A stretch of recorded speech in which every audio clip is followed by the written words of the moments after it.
Alors, j'espère que vous êtes prêts pour une nouvelle semaine où on va se plonger dans le livre des Actes.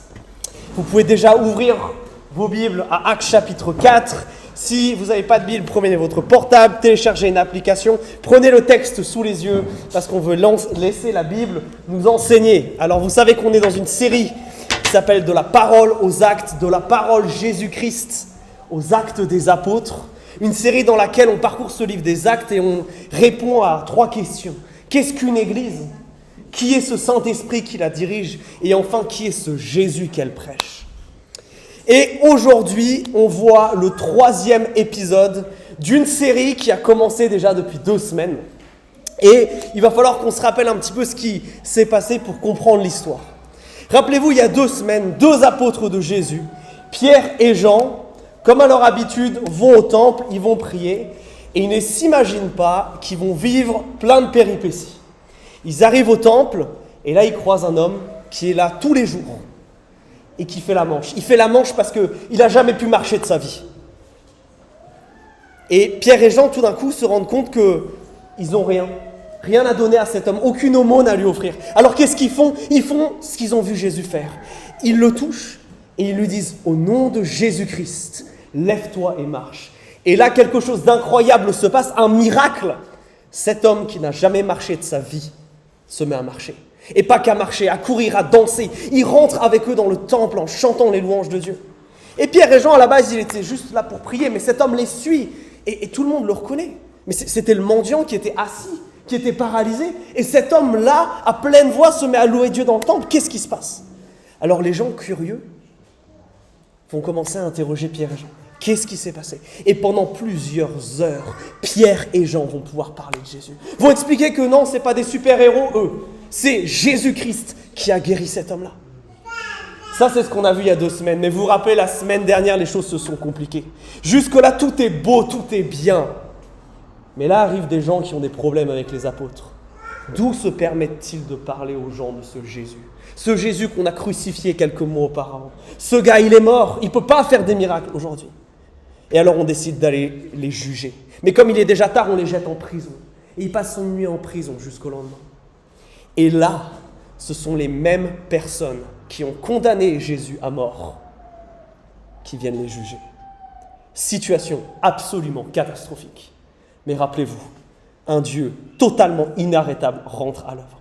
Pierre, tout d'un coup, saisi de l'Esprit, rempli de l'Esprit Saint, commence à dire des choses dont la puissance à la fois intellectuelle et rhétorique met tous ces grands spécialistes, ces grands juges hors d'état de jeu.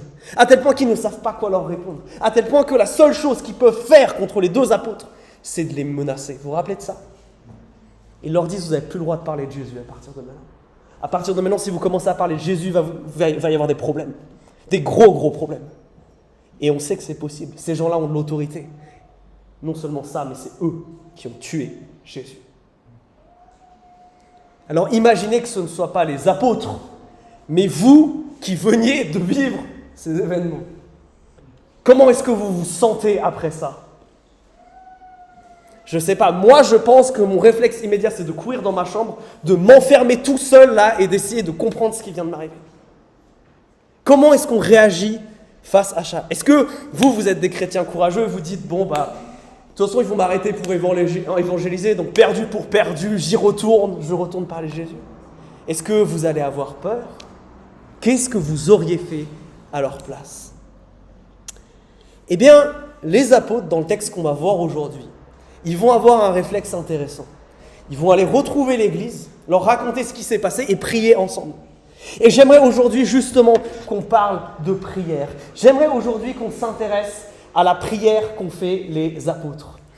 Et cette prière, elle est intéressante parce que c'est la prière la plus longue du livre des Actes. Alors dans cette prière, on va apprendre 4 choses. 4 choses qui vont, je pense, vous être utiles. 4 choses sur ce que c'est que la prière.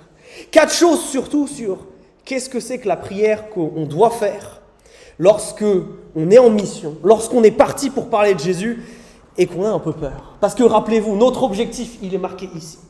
Glorifier Dieu en faisant des disciples de Christ. Mais ça, c'est pas tous les jours facile. On en a parlé en GDM cette semaine.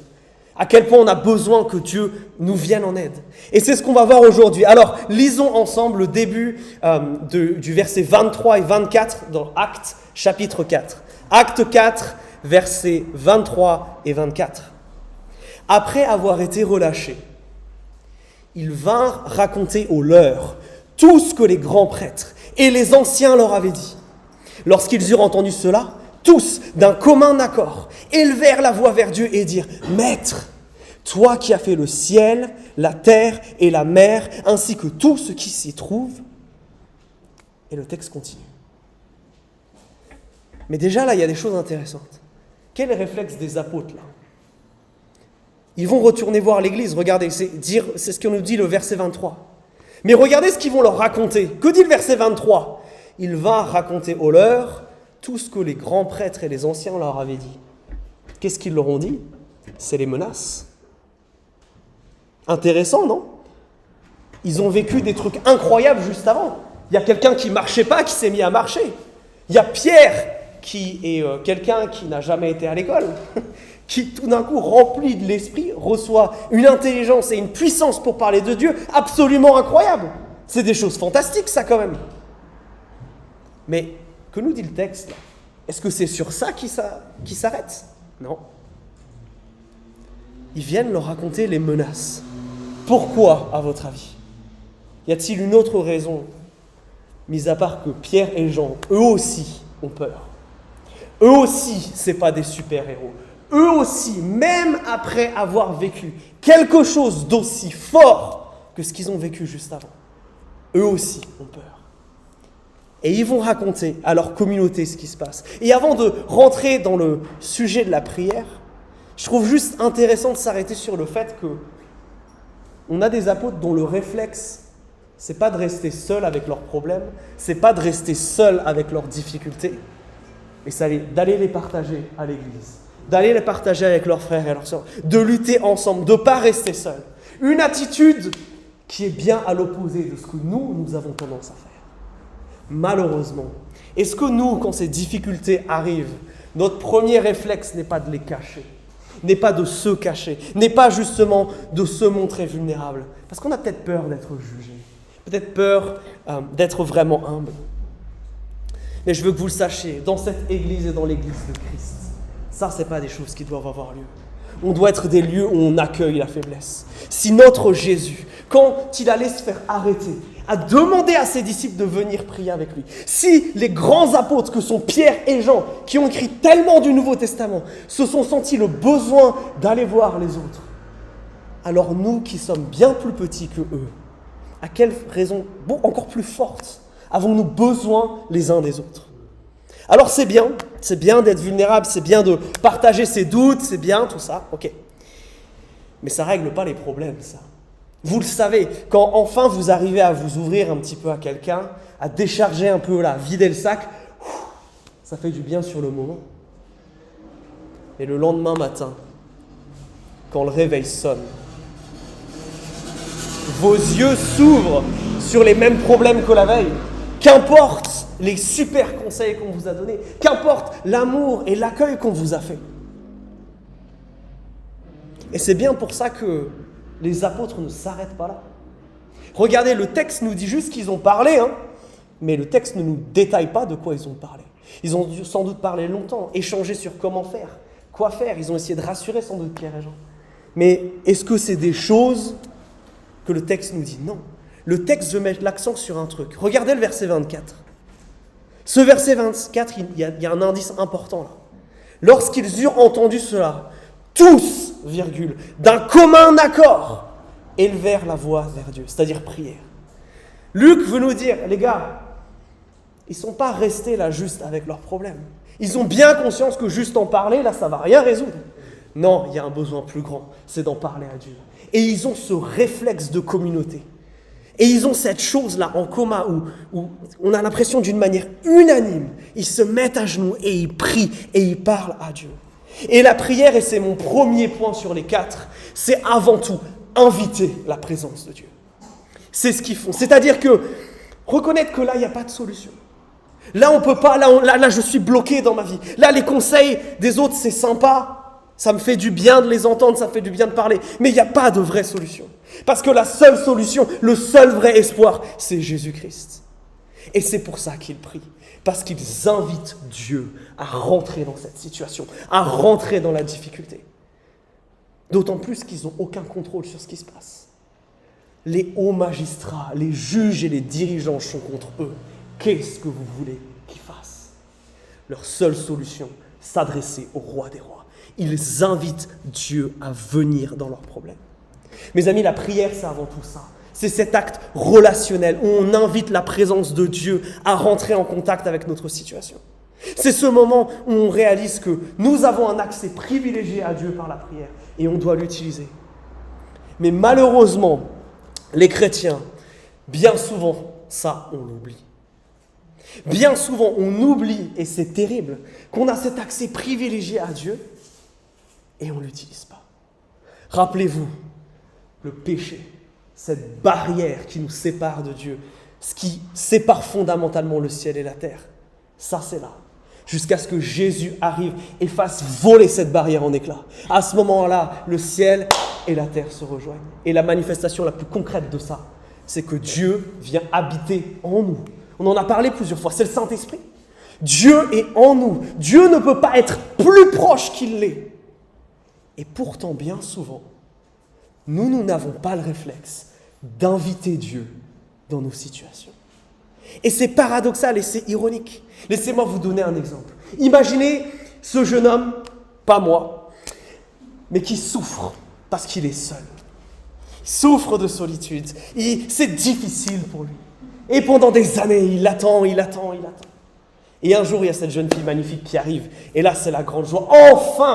Enfin quelqu'un. Et là, il se marie. Ce désir de solitude, ce problème-là est enfin comblé. Mais imaginez que cette personne, une fois mariée, ne profite pas de la présence de son épouse. Même si elle est là à la maison, parle pas, passe pas de temps ensemble, ne font rien. Ça serait absolument paradoxal, n'est-ce pas? Cette personne a attendu si longtemps cette forme de complicité et d'intimité, et maintenant qu'elle est là, elle ne s'en saisit pas. Mais chrétiens, sachez que quand nous ne prions pas, quand nous n'invitons pas Dieu dans notre vie et dans notre situation, nous faisons exactement la même chose.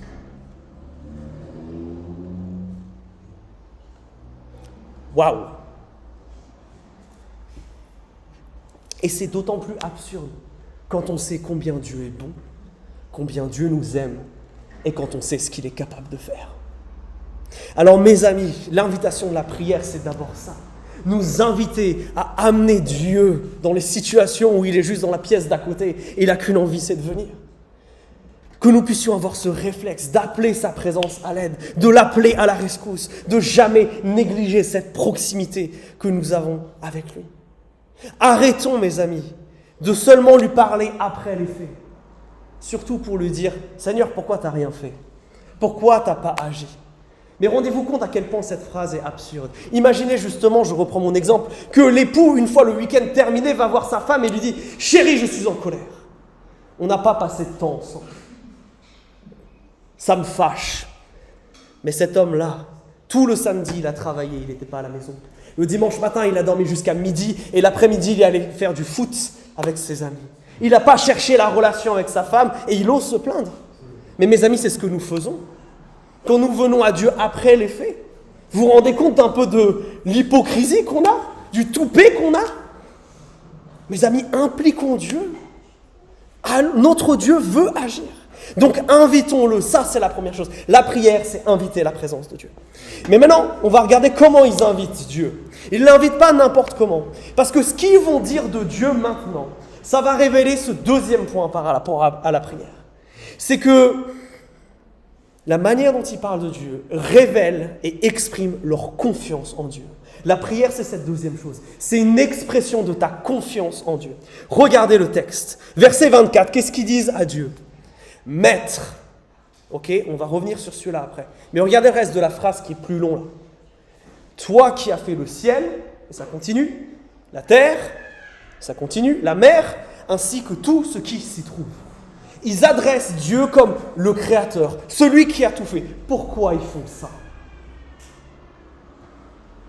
Parce qu'ils ont confiance. c'est une marque de leur confiance. Oui, le Dieu auquel on parle, c'est celui qui a créé la terre sur laquelle nos pieds reposent. C'est celui qui a créé l'infinité de l'espace dont on est capable d'observer qu'une toute petite partie et qui l'a rempli de galaxies, d'étoiles et de planètes. C'est ce Dieu-là, ce Dieu qui d'un mot a créé l'univers. C'est ce Dieu-là auquel il s'adresse. Et nos amis là, quand ils se rappellent ces choses, ils se rappellent ce que Dieu a fait.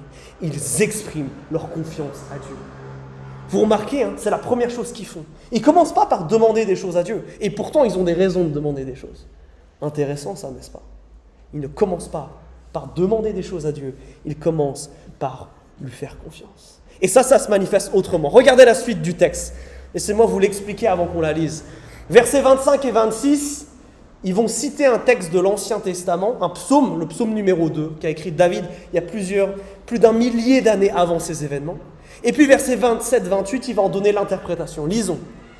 C'est toi qui as dit, par l'Esprit Saint, de la bouche de notre Père, ton serviteur David. Pourquoi les nations se sont-elles agitées et les peuples ont-ils eu des pensées creuses? Les rois de la terre se sont présentés et les chefs se sont ligués contre le Seigneur et contre son Christ.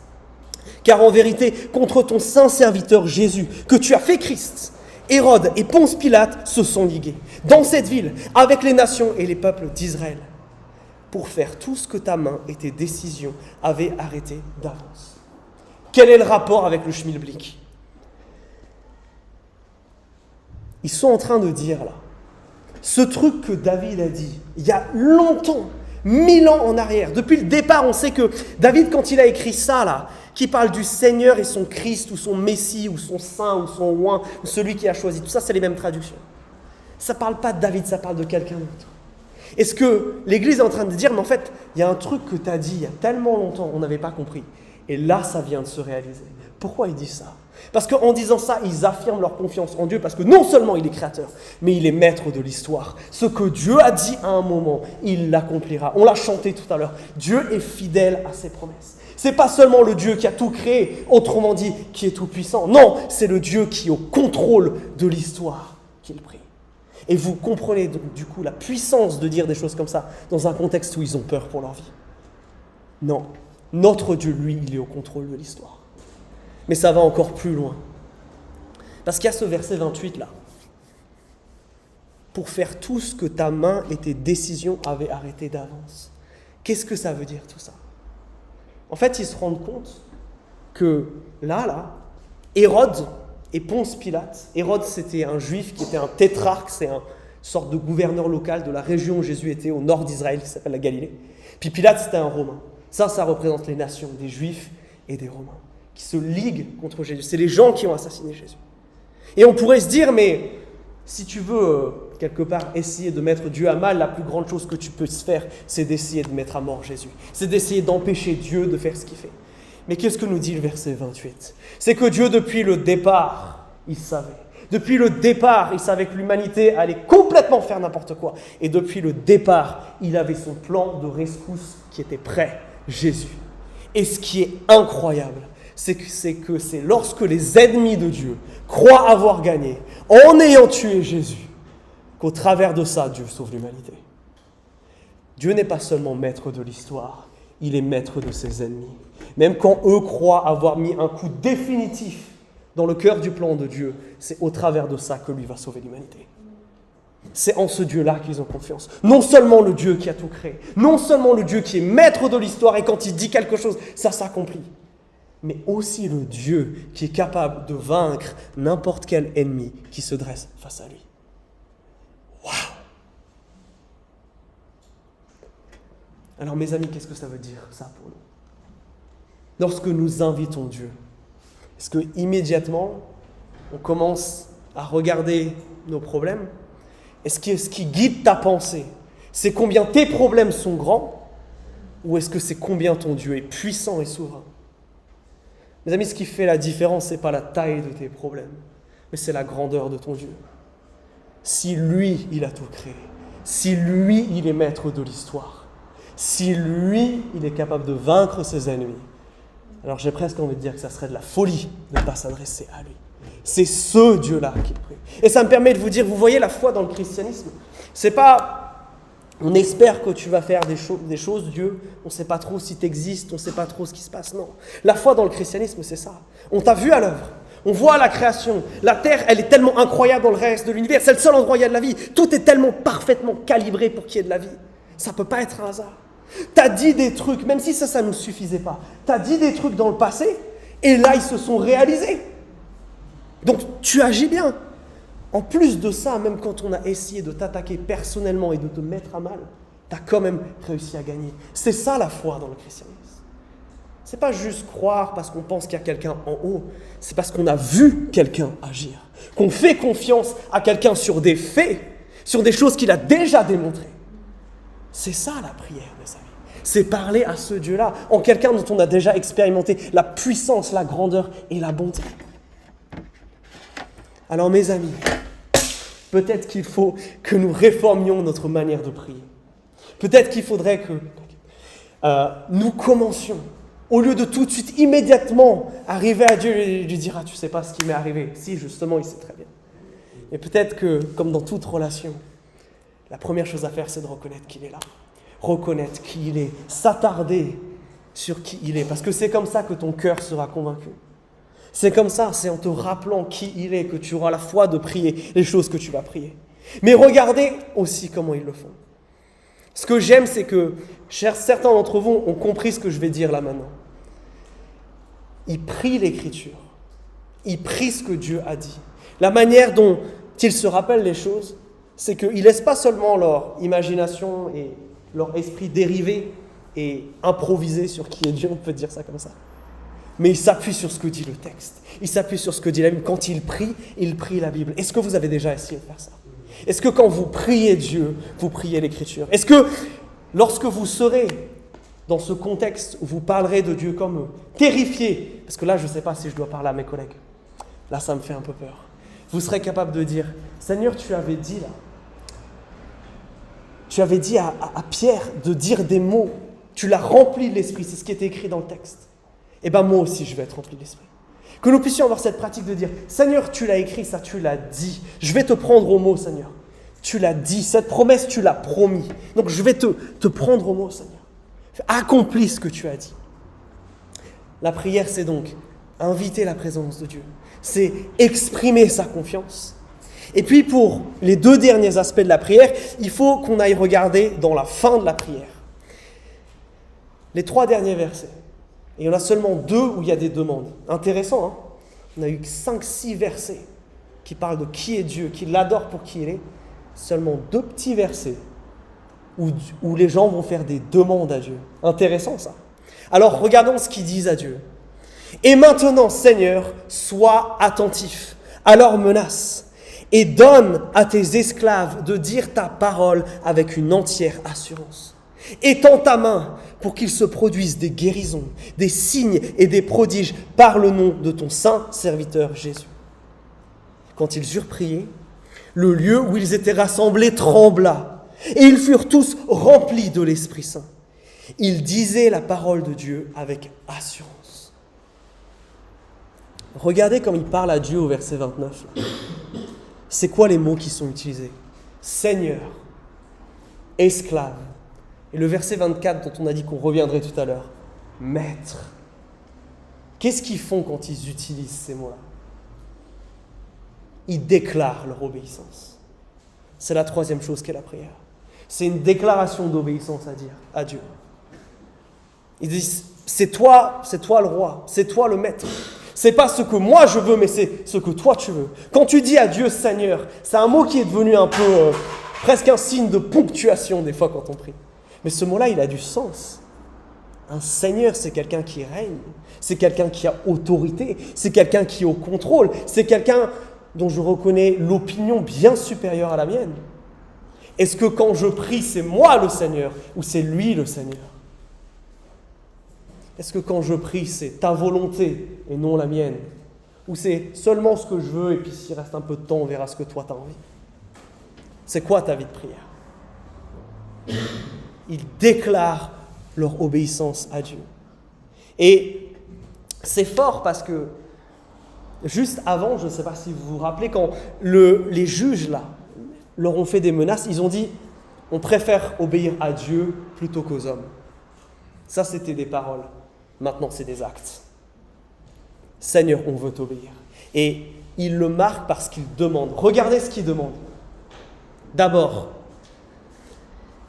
il dit sois attentif à leurs menaces. Autrement dit, protège-nous. Donne à tes esclaves de dire ta parole, du courage. Et troisième chose, au verset 30, fais des miracles. Protection, courage, miracle. Pas pour que je passe une bonne journée demain. Pas pour que j'ai une bonne nuit. Non. Non pas que ces choses soient mauvaises à prier, attention. Mais leur priorité, c'est d'obéir à Dieu. Et pour obéir à Dieu, ils se reconnaissent faibles. Ils ne se reconnaissent pas comme des super-héros. Hein. Ils ont vécu des choses incroyables, justement. Mais ils ont bien conscience qu'ils sont faibles. Et ils demandent 3 choses sur lesquelles ils n'ont absolument aucun contrôle. Regardez. Dieu leur a demandé de témoigner. Pour ça, ils ont besoin de quoi? De courage. C'est pas facile. De protection, parce qu'il y a des gens qui leur veulent du mal. Et enfin, de miracles. Pourquoi de miracles?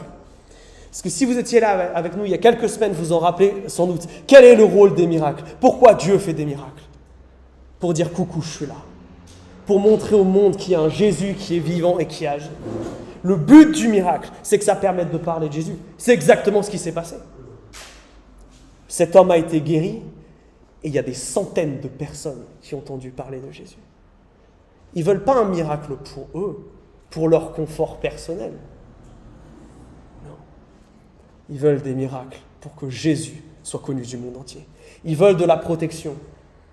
Pas seulement pour que ça aille bien, non, mais pour qu'ils puissent continuer d'annoncer le plus possible qui est ce Jésus qui transforme des vies. Et c'est la même chose pour le courage. Parce qu'ils ont bien conscience qu'ils en manquent. Vous vous rendez compte de ce qu'ils font? Ils disent à Dieu, toutes ces choses, on ne les a pas. Et on en a besoin pour t'obéir. Du coup, on te les demande. Mais bien souvent, nous, on n'a pas cette attitude-là. Nous, et particulièrement en ce qui concerne le courage, on attend par nous-mêmes de le trouver. Et 99% du temps, on ne le trouve pas.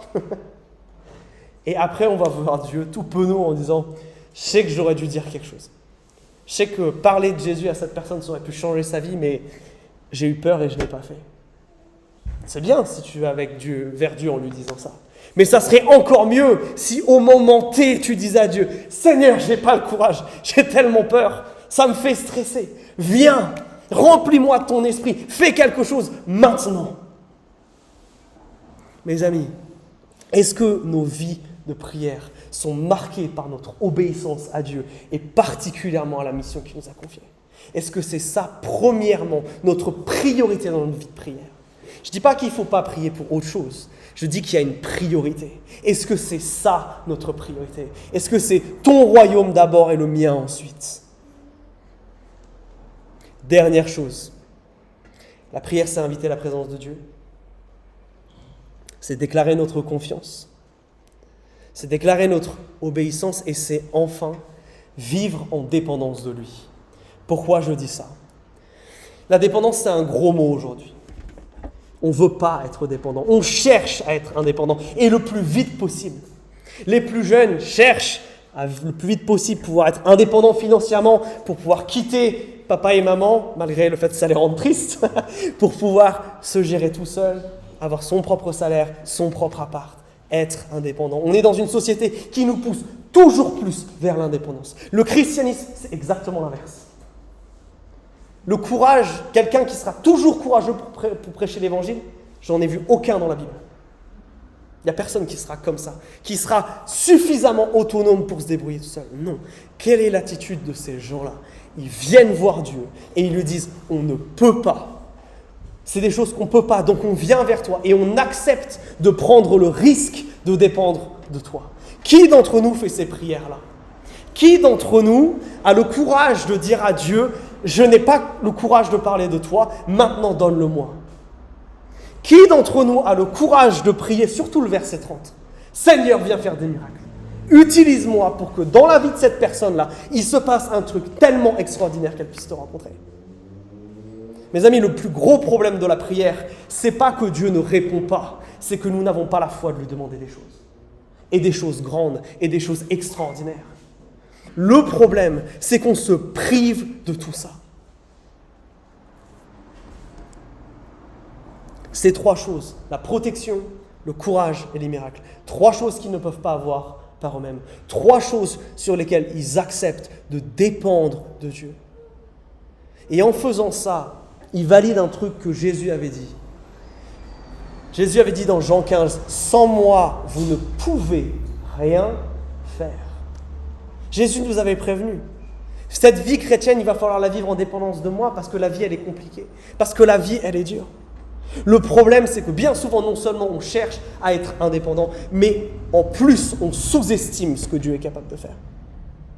J'ai une histoire que je vous ai déjà racontée où Dieu m'a complètement repris par rapport à ça. Je fais des études aux États-Unis et j'y suis allé avec rien, aucun argent.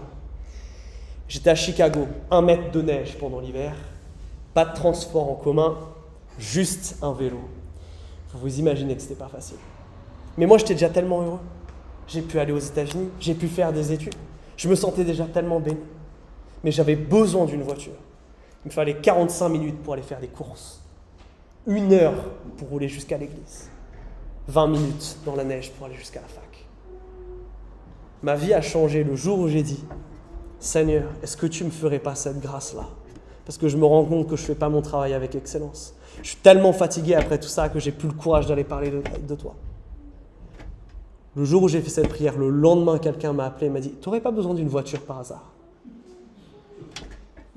J'ai passé 2 ans à rouler dans la neige pour rien. Mais bien souvent, c'est pas si rigolo que ça. Parce qu'au final, qu'est-ce que ça veut dire de moi ? Que je ne faisais pas confiance à Dieu. Que je ne faisais pas confiance à Dieu pour me donner ce dont j'avais besoin pour faire ce qu'il m'avait demandé de faire. Des fois, c'est aussi pour ça qu'on ne prie pas. Parce qu'on sous-estime à quel point notre Dieu est grand et notre Dieu est bon. Alors, mes amis, je veux vous encourager de 2 manières au travers de ce message-là. De tout ce qu'on a vu sur la prière. Il faut que la prière, ça devienne presque, comme ils disent maintenant, un lifestyle, une manière de vivre. C'est une de nos 10 caractéristiques. Si vous êtes à l'église avec nous depuis un moment, vous le savez, on a 10 caractéristiques dans cette église. La numéro 10, c'est « Nous voulons être une église qui prie constamment ». Nous voulons développer cette attitude. Qu'est-ce qui se passerait si maintenant, cette semaine, avant de te lever et d'aller au taf, tu te mettais à prier ? Si, avant de parler avec ton conjoint avec qui c'est compliqué, tu priais. Si, avant d'essayer de régler les disputes que tu as eues avec tes enfants, tu te mettais à prier. Qu'est-ce qui se passerait si, au lieu d'avoir peur de parler de Jésus, tu disais « Oui Seigneur, j'ai peur, mais donne-moi le courage. Donne-moi ce que tu as donné à Pierre. » Faire cette prière d'être rempli du Saint-Esprit. Qu'est-ce qui se passerait si nous commencions à vivre de cette manière-là ? Moi, je pense de très très grandes choses. Et mes amis, j'aimerais maintenant nous donner l'opportunité de répondre à ce que le Saint-Esprit nous dit dans ce texte-là. Parce que vous savez, Dieu, il aime bien qu'on écoute ce qu'il a à dire, mais il aime mieux quand on le met en pratique. J'aimerais vous faire réfléchir à un instant. C'est quoi ta vie de prière ? Est-ce qu'elle existe ? Est-ce que tu invites la présence de Dieu ? Est-ce que quand tu invites la présence de Dieu, tu reconnais, tu lui fais vraiment confiance ? Tu parles à ce Dieu-là, ou tu parles à un distributeur automatique à qui tu penses qu'une prière, c'est égal à une petite bénédiction ? Est-ce que quand tu pries, ta priorité, c'est le royaume de Dieu et cette mission-là ? Et enfin, est-ce que quand tu pries, tu acceptes de vivre en dépendance de Dieu en lui demandant de grandes choses ? Je ne sais pas vous, mais moi, je sens que sur bien des aspects dans tout ça, ce n'est pas le cas. Alors si vous aussi, je propose que maintenant, on manifeste à Dieu notre envie de changement. Si toi aussi, dans ce qui a été dit là, tu te dis, il y a quelque chose qu'il faut qu'il change dans ma vie de prière. Alors, je t'invite à faire comme ce qu'on fait les apôtres, à ne pas rester seul avec ça. On ne va pas rester seul. Maintenant, on va chanter.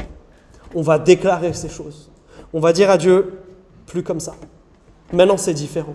Maintenant, je veux croire que tu vas être là avec moi dans le feu. Quand ça va être compliqué, quand ça va être dur, tu vas être là. Je vais te faire confiance pour me donner le courage. Je vais te faire confiance pour tourner ma vie de manière à ce que ma priorité, ça soit ça et ça soit plus moi. Si tu veux dire quelque chose de cet ordre-là à Jésus ce soir, je t'invite à te lever et à chanter ces cantiques où on va affirmer ces vérités.